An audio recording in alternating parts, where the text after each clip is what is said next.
Et si je vous disais que lors de la bataille de Badr, il y a des anges qui combattaient aux côtés des musulmans?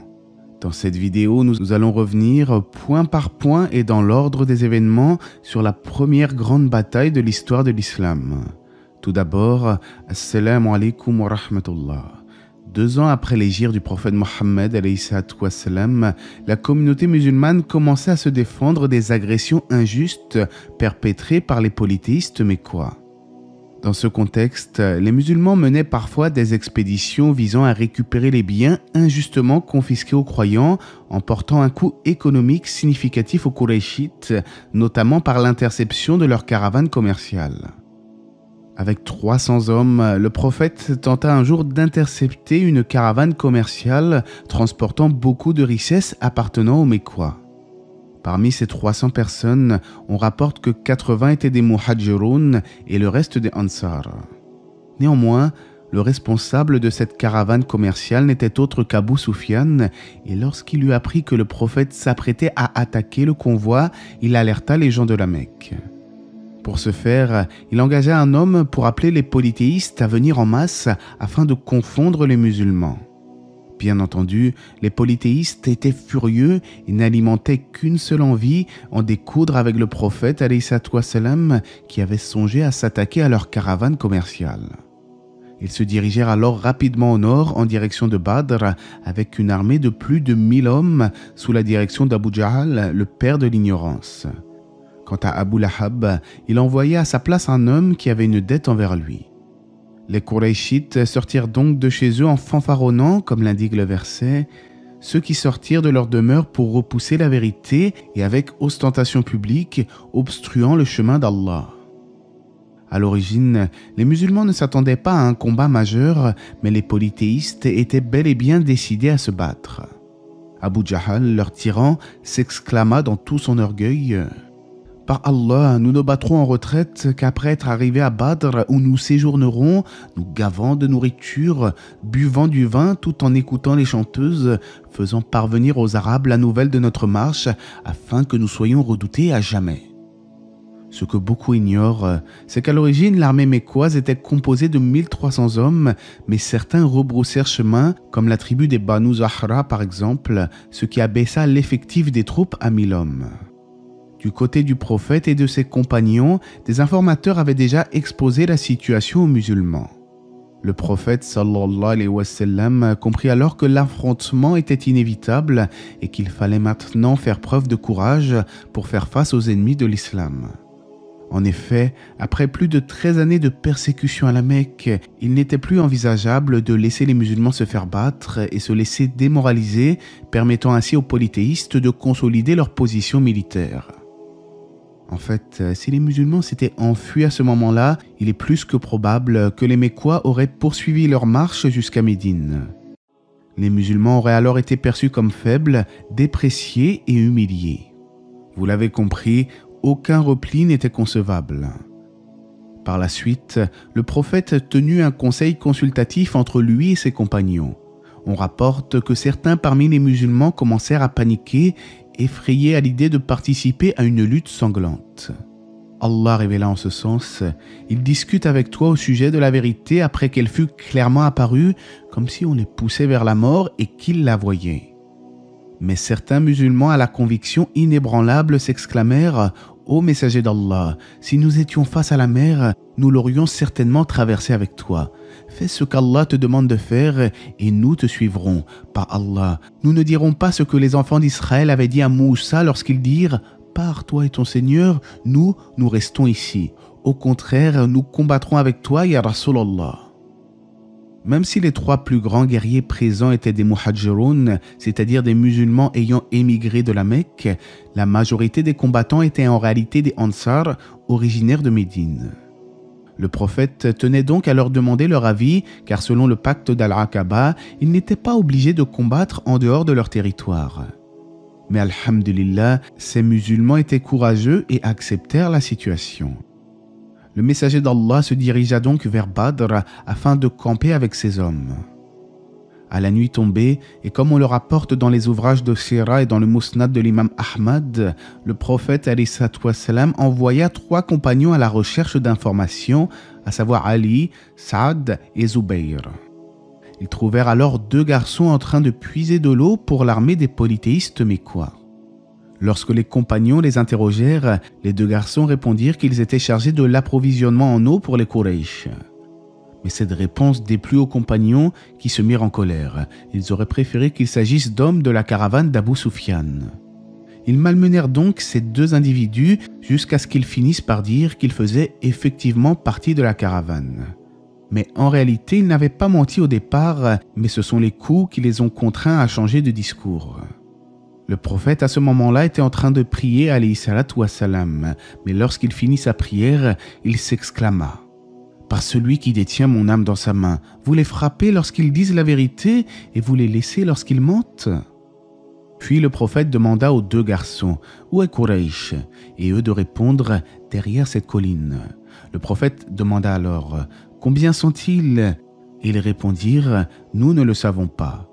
Alors le prophète alayhi wassalam fut preuve d'intelligence en leur demandant: combien de chameaux tuent-ils par jour? Parfois 9, parfois 10, expliquèrent-ils. Alors le prophète estima que l'armée des Quraysh devait être comprise entre 900 et 1000 personnes. Puis le prophète demanda à connaître les noms des notables qui s'y trouvent. Parmi eux, Utba, Abu Jahl, Umayya ibn Khalaf et d'autres. Au cours de la nuit, un jour avant la grande bataille, Allah fit descendre une pluie qui fut pour les associateurs une épreuve. En effet, une grande averse les déstabilisa en les empêchant d'avancer, mais du côté des musulmans, ce fut une légère rosée par laquelle Allah purifia les croyants, comme l'indique le verset.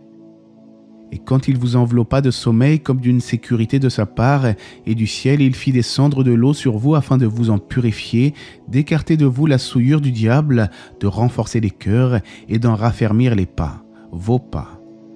En effet, les musulmans étaient peu nombreux et certains quelque peu anxieux concernant la future bataille. Mais cette pluie bienfaisante les purifia, les rassura et raffermit le sol. On rapporte aussi que le prophète marcha sur le sol où allait se dérouler la bataille et indiqua les emplacements dans lesquels les chefs Qurayshites allaient périr. Il disait alayhi salatu wassalam: ceci est l'emplacement d'un tel incha'Allah et ceci est l'emplacement d'un tel. Abdallah ibn Mas'ud a dit en ce sens: par celui qui l'a envoyé avec la vérité, pas un seul d'eux ne tomba ailleurs qu'à l'emplacement que le messager d'Allah avait indiqué. Le lendemain matin, l'armée mécoise et les musulmans allaient pouvoir s'affronter dans la vallée de Badr.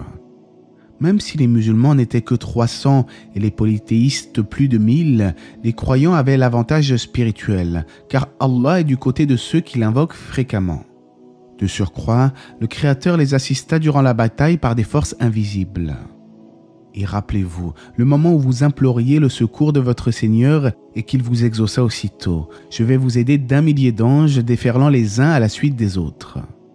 Selon un récit que l'on retrouve dans la Sira de Ibn Hisham, lorsque les Qurayshites arrivèrent avec leur bataillon, le prophète s'exclama: ô Allah, voici Quraysh qui arrive vaniteusement et orgueilleusement, elle te défie et défie ton messager. Juste avant la bataille, le messager d'Allah redressa les rangs des croyants.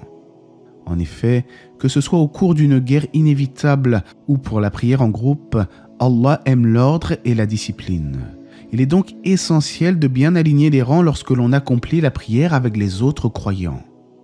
Le prophète aligna donc les rangs des croyants avec une flèche et il donna un petit coup sur le ventre de Sawad, car celui-ci sortait du rang de manière flagrante. Il s'exclama alors au prophète: « Ya Rasulallah, ô messager d'Allah, tu m'as fait mal. » Et le prophète de répondre: « Prends ta revanche, ô Sawad. » Le prophète alayhi wassalam releva alors son vêtement afin de découvrir une partie de son ventre. Et à la stupeur des compagnons, Sawad s'avança et embrassa le ventre du prophète. Le prophète alayhi wassalam, particulièrement surpris, lui demanda: « Qu'est-ce qui t'a poussé à faire cela, ô Sawad ?» Et lui de répondre: « Ô messager d'Allah, tu vois ce qui nous attend. Je voulais que ma dernière action, si je venais à mourir aujourd'hui, soit de toucher ta peau bénie. » Le prophète sourit alors, tout ému, et invoqua Allah pour lui. Petite parenthèse avant de poursuivre le récit. Il arrive parfois que dans les livres de Sira, c'est-à-dire dans les livres d'histoire islamique, on découvre des histoires étonnantes illustrant l'amour profond des compagnons pour le prophète alayhi salatu wassalam. Mais précisons-le clairement, il ne s'agissait nullement d'une adoration, comme ce fut le cas de certains parmi les gens du livre envers Aïcha alayhi salam, Jésus fils de Marie. Cet amour envers le prophète alayhi salatu wassalam était donc pur et sincère, car celui-ci inspirait naturellement l'amour à son entourage. Quoi qu'il en soit, la bataille de Badr débuta par un duel rituel selon la coutume arabe. Autrement dit, 3 guerriers de chaque camp devaient s'avancer pour combattre en duel, 1 contre 1, avant que ne débute l'affrontement général. Avant les duels officiels, Al-Aswad, un Qurayshite foncièrement mauvais, s'élança seul avec l'intention de se rendre au bassin des musulmans. Mais Hamza le combattit, lui trancha la jambe, puis l'acheva avant qu'il n'atteigne le bassin. Il fut le premier polythéiste tué à Badr, marquant ainsi le début des hostilités. Pour commencer, les Quraysh ne souhaitaient pas que les 3 guerriers ennemis soient des Ansar, mais préféraient plutôt combattre leurs cousins parmi les émigrés musulmans. Ce fut donc Hamza, Ali et Ubaïda qui furent désignés comme les 3 champions du côté des musulmans. Ali ibn Abi Talib acheva donc son adversaire avec facilité, Al-Walid. Hamza, de son côté, fut tout aussi efficace et eut le dessus sur Utba et, selon certaines versions, Shayba. Quant à Ubaïda, son combat contre son adversaire fut plus complexe, les deux se blessant mutuellement. Il finit par mourir de ses blessures, tandis que son adversaire fut exécuté par Hamza. On rapporte que Ali expliquait la parole d'Allah. Voici 2 clans adverses qui disputaient au sujet de leur Seigneur, comme faisant référence au duel de la bataille de Badr, et Allah sait mieux. La fin des duels était donc un mauvais départ pour les polythéistes, car ils venaient de perdre 3 de leurs plus grands champions. Saisis d'une rage sans pareille, ils se déchaînèrent alors contre les musulmans en leur lançant une pluie de flèches. Les musulmans, en position défensive, subissaient des pertes mais ne cessaient de proclamer « Ahad, Ahad », unique, unique, c'est-à-dire « Seul Allah mérite l'adoration ». Aussi, le prophète alayhi salatu wassalam ne cessait d'invoquer Allah de leur accorder la victoire. Cela prouve qu'il est essentiel de toujours placer sa confiance en Allah et de l'invoquer, car le prophète ne manquait pas de le faire même lorsque la bataille faisait rage. C'est alors qu'Allah révéla à ses anges, et ton Seigneur révéla aux anges, « Je suis avec vous. Affermissez donc les croyants, je vais jeter l'effroi dans les cœurs des mécréants. » Lorsque le prophète alayhi salatu wassalam comprit par révélation qu'Allah avait envoyé des anges afin de les assister, il prit une poignée de terre, la lança en direction des polythéistes et, par la volonté d'Allah, la poussière atteignit miraculeusement leurs visages et leurs yeux. C'est en ce sens qu'Allah révéla « Et lorsque tu lançais une poignée de terre, ce n'est pas toi qui lançais, mais c'est Allah qui lançait. » Conséquemment, le prophète alayhi salatu wassalam donna l'ordre à son armée de contre-attaquer. Grâce au soutien des anges, les compagnons furent apaisés et d'autant plus motivés à en découdre avec les associateurs. Puis le prophète expliqua alors à ses compagnons que quiconque combat avec foi et endurance, Allah lui ouvrira les portes du paradis. On rapporte alors que Al-Amir sortit des dattes et en mangea quelques-unes, puis s'exclama. Ce serait pour moi une longue vie que de trouver le temps de manger mes dattes que voici. Puis il se débarrassa de ses dattes et s'élança au combat jusqu'à en mourir. En fait, dans l'histoire de l'islam, de nombreux récits témoignent du sacrifice héroïque des compagnons sur le champ de bataille. Selon certains récits, des têtes et des mains furent tranchées subitement du côté des polythéistes, et cela sans qu'aucun combattant humain n'en soit la cause apparente, ce qui suggère que les anges furent à l'origine de ces frappes. Ce récit est mentionné dans certaines sources et il est également évoqué dans le Nectar cacheté. Dans les livres de Sira, il est aussi dit que le diable s'est manifesté sous la forme d'un Quraysh, Suraka ibn Malik, et qu'il déserta le champ de bataille à la vue des anges. Selon certains savants, cette histoire serait en corrélation avec le verset « Il tourna les 2 talons et dit « Je vous désavoue, je vois ce que vous ne voyez pas ». En réalité, dans les livres de Sira prophétique, on trouve souvent des hadiths authentiques, mais également des récits dont les chaînes de transmission font l'objet de débats parmi les savants musulmans. C'est pourquoi je prends grand soin de toujours vérifier mes sources lorsque je cite un récit.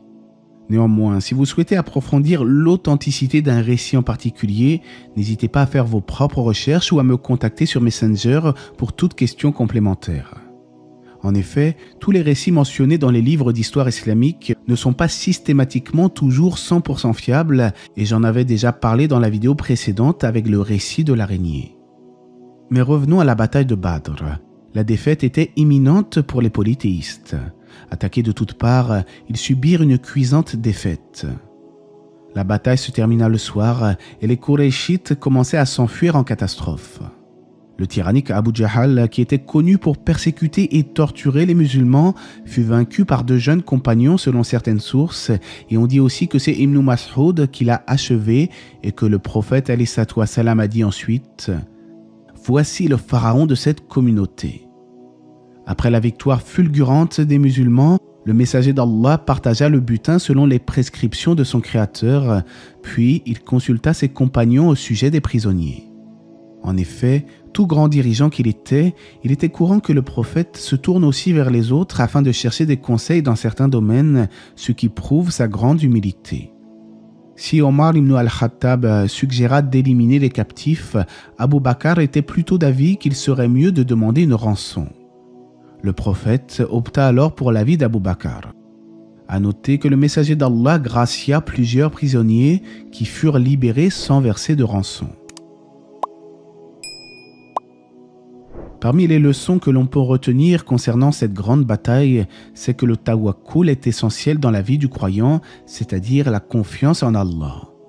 En effet, on est en droit de se poser légitimement la question: qu'aurions-nous fait à la place des compagnons du prophète ? Aurions-nous eu la même détermination pour affronter une armée 3 fois plus nombreuse ? Aussi, les invocations sont très importantes, car le prophète alayhi salam invoquait Allah avec assiduité et en toute situation. De surcroît, cette bataille fut une épreuve pour les croyants, car certains d'entre eux se retrouvèrent face à face avec des membres de leur propre famille, au point où des fils se sont retrouvés opposés à leur propre père. Selon ce que l'on sait, la bataille fit 14 martyrs du côté des musulmans contre 70 morts du côté des polythéistes et 70 prisonniers. Le prophète sallallahu alayhi wa sallam donna alors l'ordre de jeter certains des corps des chefs Qurayshites dans les creux du champ de la bataille de Badr. Petit rappel, les Qurayshites avaient infligé aux musulmans de terribles souffrances, allant jusqu'à leur infliger des traitements inhumains. De plus, et comme nous le verrons plus tard, les polythéistes n'hésitaient pas à mutiler les corps des défunts musulmans, contrairement aux croyants qui, eux, n'ont jamais agi de la sorte, même envers leur pire ennemi. Par la suite, les polythéistes, couverts de honte, s'enfuirent de Badr de façon dispersée, dévalant les vallées et les montagnes. À la Mecque, on rapporte qu'ils s'interdisaient toute lamentation de crainte que les musulmans ne s'en réjouissent. Conséquemment, la nouvelle de la victoire parvint également à Médine. Grâce à un tel succès, les ennemis de l'islam commençaient à véritablement redouter le prophète et les musulmans. De plus, un grand nombre d'habitants de Médine embrassèrent l'islam. Quant aux prisonniers, le prophète alayhi salam recommanda de les traiter avec égard et de les nourrir convenablement. En définitive, après la victoire de Badr, la position des musulmans à Médine se renforça nettement. Cette défaite cuisante marqua profondément les polythéistes de la Mecque qui, animés par la colère et le désir de revanche, préparèrent une nouvelle offensive avec une armée encore plus nombreuse. De leur côté, les musulmans renforcèrent leur défense et nouèrent des alliances afin de protéger Médine. Ce climat de tension annonça la prochaine grande confrontation, la bataille de Uhud. Mais cela sera le sujet de notre prochaine vidéo, Inch'Allah. Dans tous les cas, j'espère que ce rappel vous aura été profitable. N'hésitez pas à vous abonner si ce n'est pas déjà fait et que la paix et les bénédictions d'Allah soient sur le prophète, sa famille et ses compagnons.